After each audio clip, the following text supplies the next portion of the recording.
The man with the unimpressive beard notices you approaching.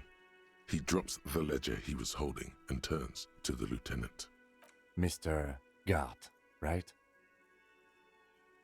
Yes.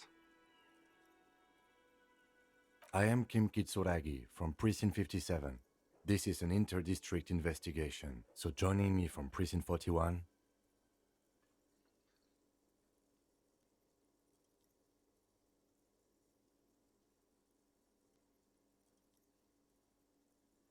Right. Now, I know it took us a while to arrive at the scene. It also took you a while to call us and report the dead body. It was you who placed the call, yes? No, I only just got here. It was probably Sylvie who called you. She usually works the bar here. I'm only temporarily taking over her duties. Do you have her number? As a matter of fact, I do. You said you just got here. From where? Are you a local? What, of Martinez? No, I live in Jamrock. I only sometimes come here to keep an eye on the place. This is just one of the many, many cafeterias I manage. But you still know your way around, yes? In case we need directions. Yes, I know where some things are, but as I said, I don't live here. I just used to work here. And I'm not going to start working here again, if that's what you think. I didn't imply that. Detective. He probably means this is where you step in and ask your questions. His face expresses profound doubt in your having this.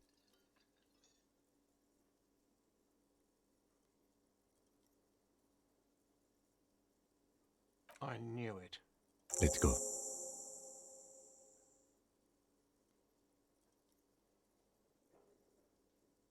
Not so fast. You owe me 100. No one is saying the multi-pattern necktie you found tied to the ceiling fan can talk. No one. It must be merely imagination. Let's bail! Time to push the eject button! Sounds like a responsibility! You don't like those! Oh, excuse me. You owe me 130 real. The IIR, or Inter-Isolary Real, is the global reserve currency. Whatever part of the world you're in right now, it's safe to assume he means you owe him some. No, you don't owe me street cred. You owe me money. You owe this establishment 130 real. Who does that clown think he is? Arrest him! What are you, a philosopher? Money is what grown-up people use to pay for things. Things like this hostel room, or 8 bottles of potent blend, and 9 packs of Royal Extra. We use it for everything, really. Are you serious? From your work? I don't know. You can take bribes, I guess. I'm sorry. I don't think cops can take bribes. Some do take recompense, but only to survive. For survival, to pay me. Unless you want to become a hobo. Do you want to become a hobo? There's nowhere else to stay in Martinez, and it's a cold spring outside. Money doesn't make you happy, but it lets you be unhappy for a while longer. If you run out of money, you die. It's like that for all of us. Me too. That's why I need you to pay me. I'm not an asshole. There's a shuffle of nylon as Lieutenant Kitsuragi looks for something in the pockets of his orange bomber. That's Cop 4. I haven't offered to pay because I don't have any money either.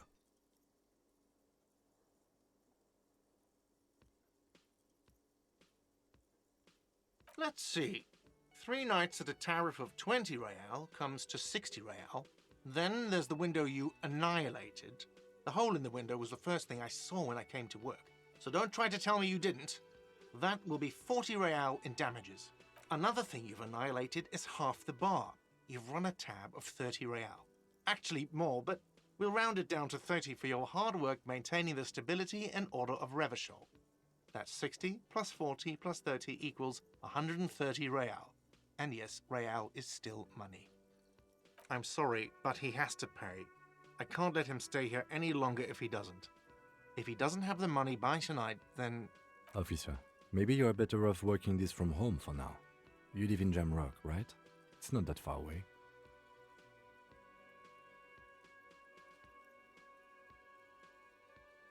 Officer, you really need to take this up with your station. I have a shortwave radio in my car. Call them, ask for assistance. We have to get this investigation started now. Good luck. By the way, where is home? The address is coming up blank, and this place sure isn't it. But you've been at this hostel cafeteria for only 3 nights. Where were you before? You had to be somewhere. You don't really know, do you? South, maybe, doesn't sound like somewhere you can stay if you run out of money. Entertain the thought when you get the time. Maybe being a hobo and a cop has its advantages.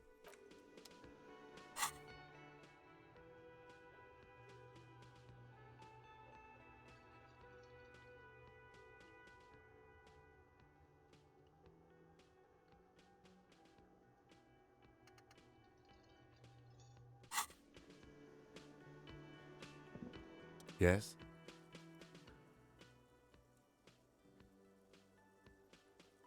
What do you want to know?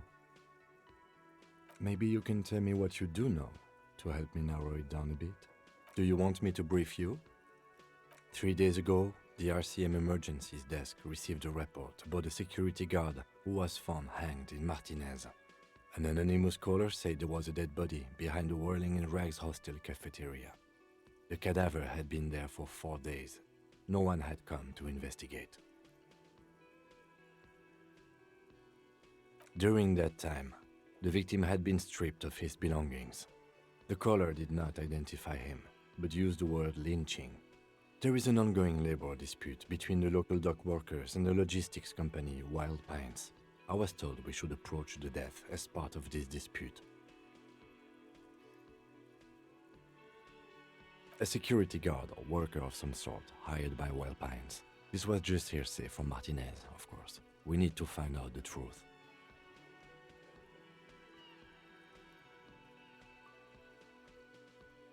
They didn't identify themselves in any way. The tone was muffled using a device of some sort. The desk could identify neither the caller's age nor sex. There's a strong prejudice against involving the RCM in what's seen as union matters. The dock workers' union is the de facto police in Martinez. Now it appears they've started executing too. We cannot allow that. That's us. The Revachol Citizens Militia. We're the police in this city. The RCM, or the Revachol Citizen Militia, is the police force you and him are part of. A self-organized peace corps of the occupied city of Revachol. The RCM operates within a legal twilight, yet its authority is rarely questioned. It's super useful to know this. That's right.